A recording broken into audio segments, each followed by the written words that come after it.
Bismillahirrahmanirrahim. Assalamualaikum warahmatullahi wabarakatuh. Bagaimana kabarnya teman-teman di kelas 11? Alhamdulillah, luar biasa.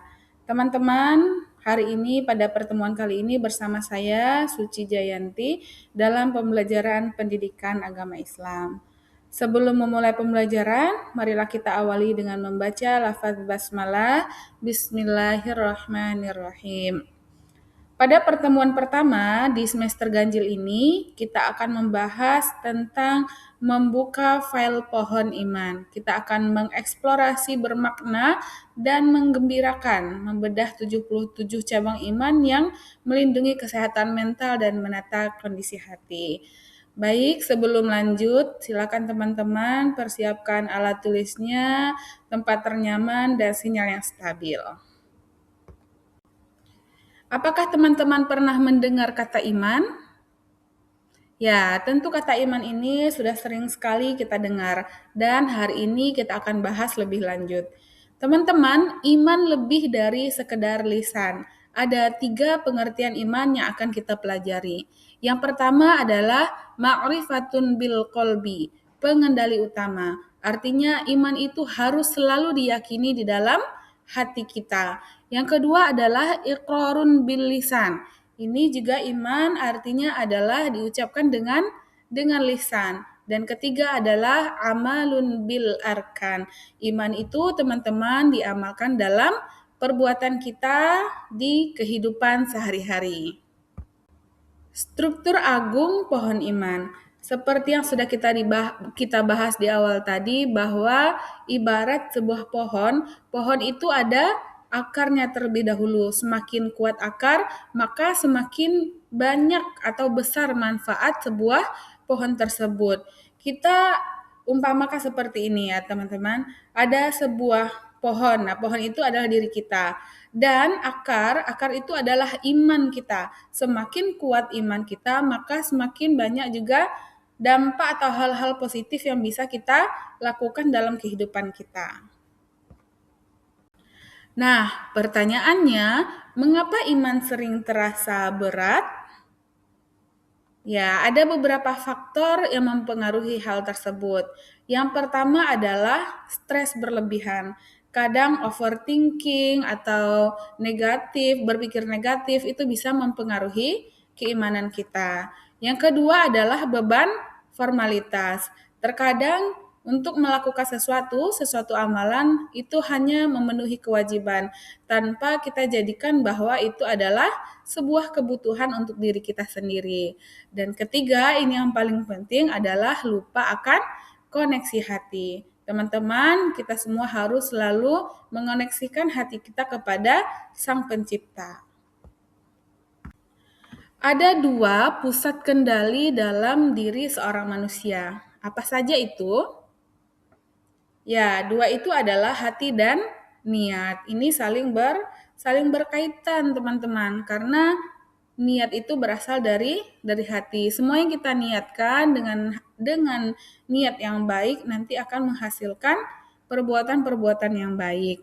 Mesin utama pembentuk niat. Semua berawal dari sini. Hati atau kolbu adalah mesin penggerak niat kita. Mengapa niat itu sangat vital, teman-teman? Karena niat adalah filter utama yang menyaring apakah aktivitas sehari-hari kita bernilai ibadah atau malah sebaliknya. Ada 3 pilar utama syu'ab al-iman. Yang pertama adalah amalan hati dan niat. Ini ada 30 cabang ya, fondasi terdalam keimanan seseorang. Yang kedua adalah amalan lisan, ada 7 cabangnya.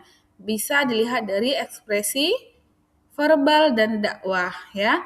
Dan ketiga adalah amalan anggota tubuh. Ada 40 cabang. Ini bisa terlihat dari aksi nyata dan sosial. Untuk lebih jelas mengenai contohnya, teman-teman bisa lihat di layar ya. Ini misalnya lelah versus lillah ya.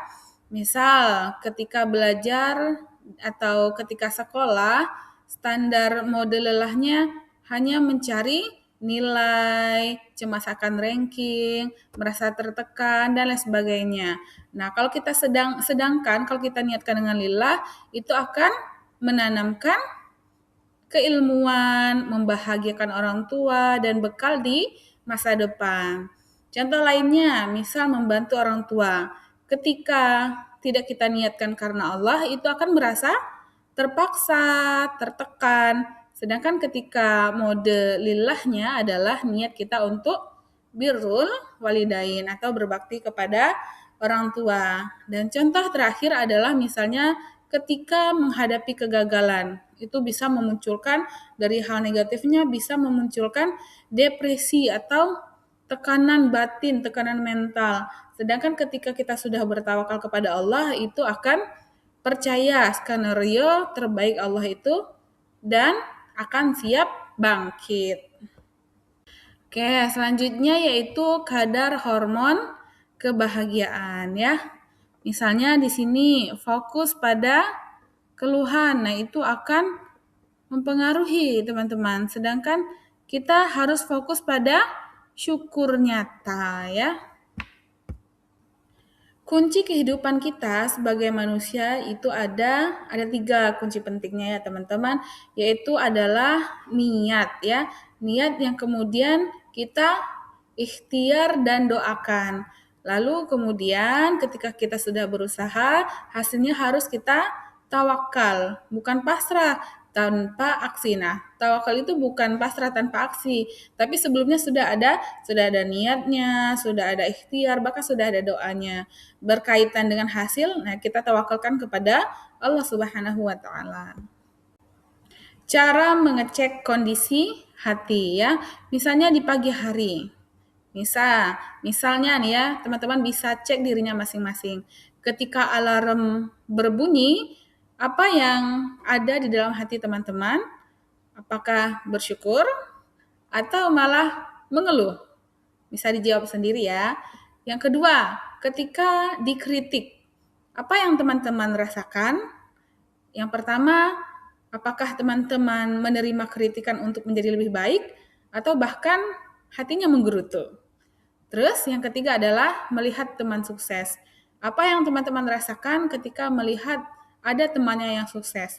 Apakah ikut berbahagia, termotivasi, atau malah iri? Selanjutnya yaitu tantangan. Tantangan berkaitan dengan audit hati dan niat. Teman-teman bisa tuliskan 3 hal yang teman-teman syukuri setiap malam sebelum tidur. Kemudian teman-teman niatkan sebelum belajar bahwa saya belajar demi mencari ridhomu, ridho Allah Subhanahu wa ta'ala. Teman-teman harus diketahui bahwa iman bukanlah beban aturan yang melelahkan fisikmu, melainkan sistem perlindungan yang membebaskan jiwamu agar hidup dengan tenang, gembira, dan bermakna. Baik, kesimpulan pembelajaran kita hari ini adalah teman-teman kuatkan imannya baik itu dalam bentuk keyakinan, dalam bentuk lisan, bahkan dalam bentuk amal perbuatan. Semoga apa yang kita pelajari pada pertemuan pertama ini bermanfaat dan bisa diamalkan dalam kehidupan kita sehari-hari. Jika ada pertanyaan, teman-teman bisa tanyakan di WA Group atau melalui personal chat ke tutor paket C. Terima kasih, selalu semangat. Assalamualaikum warahmatullahi wabarakatuh.